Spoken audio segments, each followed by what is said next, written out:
ክርስቶስ ተንሥአ እሙታን በአቢይ ኃይል ወስልጣን ሐሰሮ ለሰይጣን አግዓዞ ለአዳም ሰላም እምይእዜሰ ኮነ ፍስሐ ወሰላም። ክቡራን ኦርቶዶክሳውያን በያላችሁበት የአብ የወልድ የመንፈስ ቅዱስ ሰላም ለእናንተ ይሁን። ዛሬ በአዳም ሐሙስ በሚል አምስተኛው የጌታችን የኢየሱስ ክርስቶስ አምስተኛው የትንሣኤ ቀንን በማስመልከት አዳም ሐሙስ በሚል ርዕስ ይዤላችሁ ቀርብ ያለው እስከ መጨረሻው ድረስ አብራችሁን ቆዩ። በዛሬው ዝግጅታችን አዳም ሐሙስ በሚል ርዕስ አዳም ሐሙስ የተባለው ለምንድን ነው በአምስተኛው ቀን አዳምን የምናስበው? የቤተክርስቲያናችን ሊቃውንት ይህንን ስያሜ የሰጡ በምን አማካኝነት ነው የሚለውን የምናይ ይሆናል። እስከ መጨረሻው ድረስ አብራችሁን ቆዩ። አዳም ሐሙስ በአምስተኛው ቀን ማለት የጌታችን የኢየሱስ ክርስቶስ ትንሣኤ በተከበረ በአምስተኛው ቀን ይከበራል። ሐሙስ ማለት አምስተኛ ማለት ነው ትርጓሜው። የቤተ ክርስቲያናችን ሊቃውንት በአምስተኛው ቀን እንዲከበር ያደረጉት በምን ምክንያት ነው የሚለውን ስናይ ከእሁድ ጀምረን ስንቆጥር አምስተኛው ቀን ሐሙስ ይሆናል ማለት ነው። ስለዚህ ይህች 5 ቀን በመጽሐፈ ቀሌምንጦስ በኦሪት ዘፍጥረት ምዕራፍ 3 ከቁጥር 15 ጀምሮ ተጽፎ እንደምናገኘው እግዚአብሔር አምላካችን ለልጁ ለአዳም በገባለት ቃል መሰረት ተስፋው እንደተፈጸመለት ያሳያል ማለት ነው። አምስተኛው ቀን 5500 ዘመን በኋላ ከልጅ ልጅህ ተወልጄ አድንሃለሁ የሚለው እንደደረሰለት እንደተፈጸመለት ለማስረዳት ነው። በኦሪት ዘፍጥረት እንደሚታወቀው ምዕራፍ 1 ላይ የአዳምን ተፈጥሮውን፣ 2 ላይ ደግሞ የአዳምን ስህተቱን፣ 3 ላይ ደግሞ ከገነት መውጣቱ ተጽፎ እናገኘዋለን። ይህን ሕይወት ስናየው አዳም ይህን አትብላ፣ ይህን አታድርግ የሚል ሕግ ትእዛዝ ተሰጥቶት ነበር። አዳም ከዚያ ከወጣ በኋላ እግዚአብሔር ያንን ስላላከበረ ከገነት አስወጥቶታል። ከገነት ከወጣ በኋላ አዳም መስዋዕት በማቅረብ ጸሎት በልመና በማድረግ እግዚአብሔር እንዲሰማው ደጋግሞ በመጠየቁና በማዘኑ ምክንያት ራሱ በገነት እያለ ነው ቃል ኪዳን የገባለት ማለት ነው። ለምሳሌ አዳም ዕፀ በለሱን በልቶ ከሔዋን ጋር ተፋፍረው ራቁታቸውን ሆነው ተሰውረው ተሸሽገው ከቅጠል ስር ሆነው በነበረበት ሰዓት ራሱ እግዚአብሔር የሰው ድምፅ እያሰማ መጣ ይላል። በምሽት ሰዓት መሸት ባለበት ሰዓት ልክ ነፍሱ ከስጋው በተለየችበት ሰዓት የሰው ድምፅ እያሰማ መጣ ይላል። የሰው ድምፅ እያሰማ መምጣቱ የሚያሳየው በምሽት ማለት በዘመኑ ፍጻሜ ጊዜው በደረሰ በተፈጸመ ጊዜ ከሰማይ ሰማያት ወርጄ ከልጅ ልጅህ ተወልጄ ሰው ሁኜ አድንሃለሁ፣ እሞትልሃለሁ፣ ሕይወትህን ሕይወት አደርግልሃለሁ የሚለውን ተስፋ የሚያሳይ ነበር ማለት ነው። አዳም ራቁቱን ነበር። ራቁቱን በመሆኑ ምክንያት ጌታችን ራቁቱን ተሰቅሎ ካሳውን ፈጽሞለታል ማለት ነው። እነዚህ ሁሉ ስናያቸው አዳም በአባ ሕርያቆስ በቅዳሴ ማርያም ላይ ተጽፎ እንደምናገኘው አንቲ ውእቱ ተስፋው ለአዳም አመ ይሰደድም ገነት፣ አዳም ከገነት በተሰደደ ጊዜ ተስፋ የሚያደርግሽ ተስፋው አንቺ ነሽ የሚል ቃል ተጽፎ እናገኛለን። ይህ የሚያሳየን በእመቤታችን በቅድስት ድንግል ማርያም ምክንያት እግዚአብሔር ከእርሷ ከስጋዋ ስጋ ከነፍሷ ነፍስ ነስቶ በመወለዱ አዳም እንደዳነ የሚያስተምር ነው ማለት ነው። ስለዚህ ከአዳም ምን እንማራለን የሚለውን እንይ። የአዳም የበዓሉ መታሰቢያ ከጌታችን ከኢየሱስ ክርስቶስ ትንሣኤ ጋር ምን ያገናኘዋል? ግንኙነቱ ምንድን ነው? ለምንድን ነው የሚከበረው የሚለውን ስናይ አንደኛ ጌታችን ለመነሳቱ ለመሞቱ ዳግማዊ አዳም ለመሆኑ ዋና መነሻው የሰው ልጅ ነው ማለት ነው። ለመወለዱም ለመጸነሱም የመጣበትም የሰው ልጅን ሊያድን ነው። አዳም ዕፀ በለስን በላ፣ ወደቀ፣ ተዋረደ። ስለዚህ የወደቀውን የሰው ልጅ ያነሳ ዘንድ የእግዚአብሔር ልጅ ከቅድስት ድንግል ማርያም ተወልዶ በበረት ተወልዶ በጎል ተጥሎ በጨርቅ ተጠቅልሎ እንዲሁም በቀራንዮ ደግሞ ያን ሁሉ ፍዳና መከራ ተቀብሎ አዳምን ወደ ቀድሞ ቦታው ስለመለሰው ማለት ነው። ስለዚህ አዳምን ስናከብር የመጀመሪያው የሰው ልጅ ተፈጥሮ ምን ነበር? እግዚአብሔር ምን ሰጥቶት ነበር? እንዲሁ ደግሞ በዳግመኛ ደግሞ ከሰማየ ሰማያት ወርዶ አዳምን ስላዳነው በሱ ምክንያት መሆኑን ለማስረዳት ነው ማለት ነው። አንደኛው ይሄ ነው።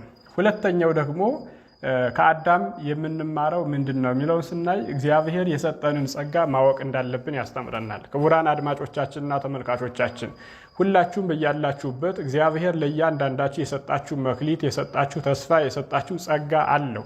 ይሄ በዓለም ያለው ከ8 ቢሊዮን የሚበልጠው ሕዝብ በሙሉ ለእያንዳንዱ የተለያዩ አይነት ጸጋዎች አሉት ማለት ነው። የተለያዩ አይነት ጸጋዎች የማይመሳሰል ማለት ነው። ስለዚህ ሁላችንም እግዚአብሔር የሰጠን መክሊት ምንድን ነው? እግዚአብሔር የሰጠን ጸጋ ሀብት ምንድን ነው? እኔ በጸጋዬ እንዴት ነው መቆየት የምችለው? እግዚአብሔር የሰጠኝን መክሊት እንዴት ልጠቀመው፣ እንዴት ልያዘው የሚለውን ከአዳም እንማራለን። አዳም ከሰማይ በታች ከምድር በላይ ያሉ ፍጥረታትን ሁሉ እንዲመራ፣ እንዲገዛ፣ እንዲያስተዳድር እግዚአብሔር የሾመው ንጉሥ ነበር። ያን ሁሉ ጸጋውን ያጣው ግን የሰጠውን ጸጋ በአግባቡ መጠቀም ባለመቻሉና ከእግዚአብሔር ሕግና ትእዛዝ በመውጣቱ ምክንያት ነው። ስለዚህ ሁላችንም እግዚአብሔር ለጋሽ ሰጭ በመሆኑ የሰጠንን መክሊት በአግባቡ መያዝ እንዳለብን ያስተምራል። በአግባቡ መያዝ ካልቻልን ግን ይነጠቃል ማለት ነው። ጸጋ ይነጠቃል፣ ሀብት ይነጠቃል፣ እድሜ ይነጠቃል፣ ውበት ይነጠቃል።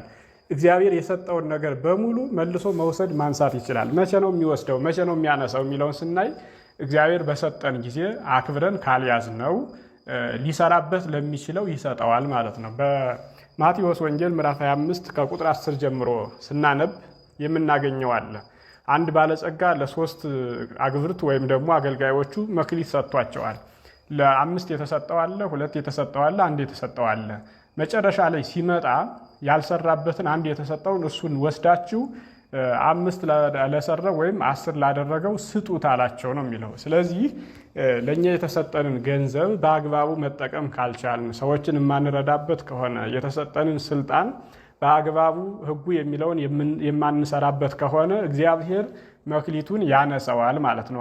ያስወጣናል። እኛን ከዚያ ጸጋ ከዚያ ሀብት ካለንበት ልዕልና እንዋረዳለን። ልክ አዳም ከገነት ወደ ሲኦል እንደሄደ አስወጥተው ደግሞ ቅዱሳን መላእክት ገነትን እንደጠበቁ ሁሉ ያ እንመኘው የነበረውን ጸጋ ርቀን እንኳን በዓይናችን እንድናይ የማይፈቀድለት ጊዜ አለ ማለት ነው። ያ እንዳይሆን እግዚአብሔር የሰጠንን መክሊትና ጸጋ በአግባቡ መጠቀም፣ ማክበር፣ መውደድ እንዳለብን ያስተምራል አዳም ማለት ነው። ያ ካልሆነ ሶስተኛ ተስፋ መቁረጥ እንደማይገባን ከአዳም እንማራለን።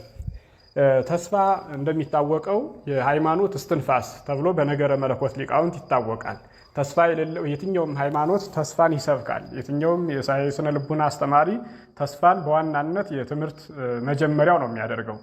በመጽሐፍ ቅዱስ ተስፋ የያዘ ሰው እስከ መጨረሻው ድረስ ሀሳቡ እንደሚፈጸምለት እግዚአብሔር እንደሚረዳው ያሳያል። ተስፋ የምናደርገው ደግሞ ማንን ነው የሚለውን ስናይ እግዚአብሔርን ራሱ ነው።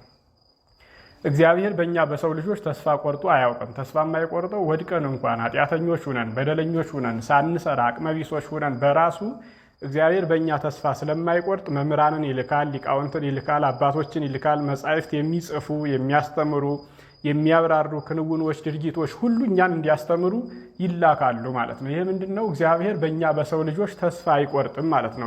ወድቀን ራሱ እስከ ሸክማችን እስከ ጫናችን ወደ እርሱ እንድንመጣ በማቴዎስ ወንጌል ምዕራፍ 11 ላይ እንደተጻፈው ጥሪ ያደርግልናል። ንዑ ሀቤ ብሩካኑ፣ ኑ ሸክማችሁ የከበደባችሁ ወደ እኔ ኑ እኔ አሳርፋችኋለሁ ብሎ ይጠራናል፣ ተስፋ ስለማይቆርጥ። ሁለተኛ ተስፋ ማድረግ የሚገባን በማን ነው የሚለውን ማየት አለብን።